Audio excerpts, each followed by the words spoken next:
So would you say then that the ideal situation is one in which when you start, you already know what the ending will be? Good question. Well, yeah, yes and no. Okay, that's the ideal technical point.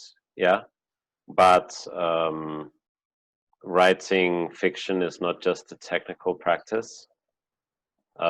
So when it's like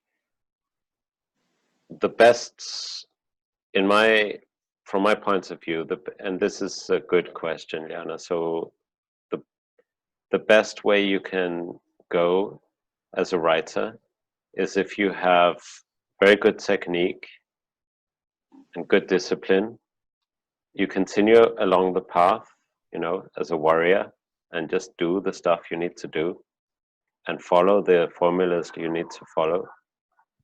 And then a ghost comes into the machine that you are building and makes you do something different than you had expected, and the story ends in a different way. And you would never have guessed that that would have happened. It's like sometimes something dark enters the story, and there's this darkness that we're looking for. So we have to have a lot of light and order and all this stuff and progress. We can't get lost in chaos, but there has to be, well, that little spark of the unknown that comes in. That's what makes, the most captivating stories, where the characters do things that the the writer had not expected them to do. So thanks for that question, and I'm going to actually show you a slide here that I had not meant to use in this session, but that is very good. So just one second. Okay, where is it? Okay, yeah, here it is. And now let me go to share screen.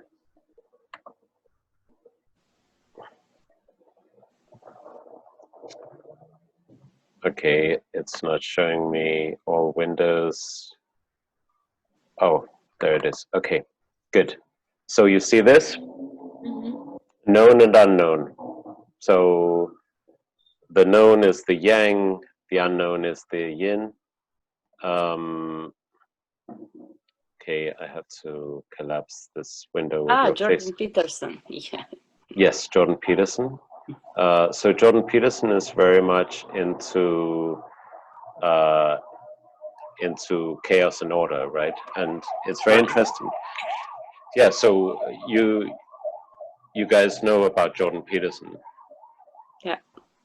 So he talks a lot about chaos and order, and what he talks about is, well, you could say that the universe is made of atoms and molecules, but on a deeper level, it's made of chaos and order.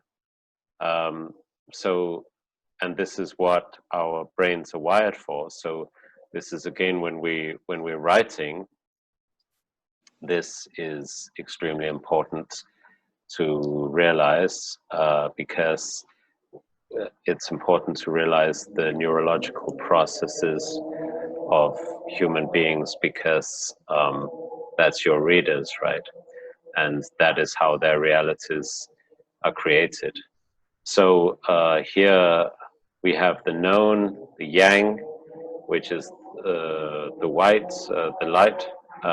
It's order, it's masculinity, it's day, it's the known, it's authoritarianism, and in its extreme unbalanced form, it's fascism, right? So, or maybe also in authoritarianism and fascism, right? And in yin, you have the unknown, chaos, femininity, night, the unknown, decadence, and nihilism. And so it's interesting here that, for example, in the extremes, we have nihilism on the one hand, fascism on the other hand, because nihilism is where nothing has any meaning, everything falls apart, you just live in total and complete chaos.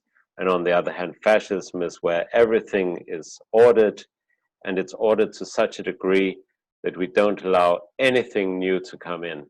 You know, it's like, it just has to be like this, and this is how it is, and it's never going to change, and the state is eternal, and these are the rules. You know, that's fascism. And so, as writers, we want to strike a balance between those two. We don't want to go to fascism like you saw when I was talking about show don't tell, right? I became very rigid about the rules. Like I was like, no adverbs, okay? I don't want to see any telling here, you know. So that is kind of that style, like going overboard with order, like too much order.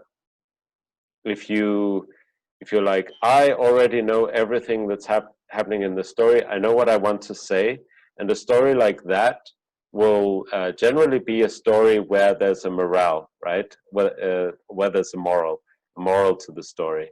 Like, I'm writing the story because I have a certain opinion which I want to promote.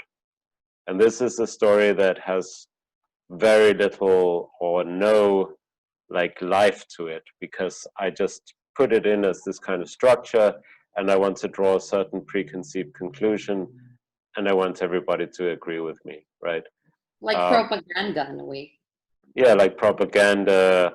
Yeah, yeah. Like, so if you have works of art that are created under a totalitarian regime, like I'm sure you know, that can be kind of, if you have to, under communism, if you have to always have something about how great the dictator is. Yeah, and the workers, how glorious it is to work for the, you know, that kind of thing. And then it very quickly becomes something that people don't really feel like watching or listening to or reading.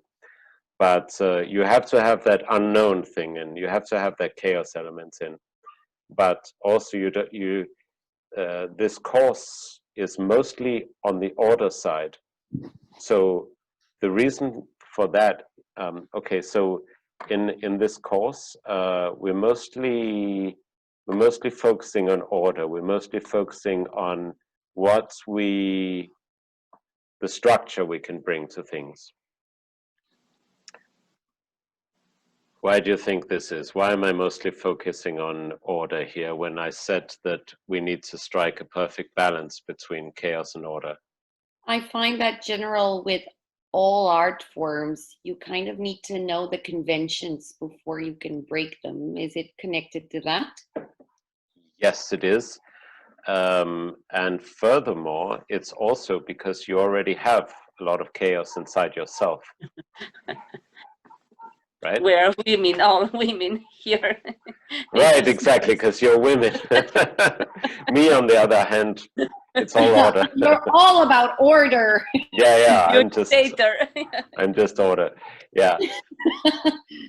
But yeah, so the thing is that as writers, which all of us are, because we've all, like, of course, I've written some books, I'm teaching this course, and you chose to sign up for this course and to invest money in this course. So, you know, that means that we've taken this on. It means that there's some passion there. And passion, where does passion belong? Chaos or order? Chaos. Chaos, Of course. chaos, chaos. And so, of course, we already have the chaos, right? That's not our problem. We don't have a problem of too little chaos.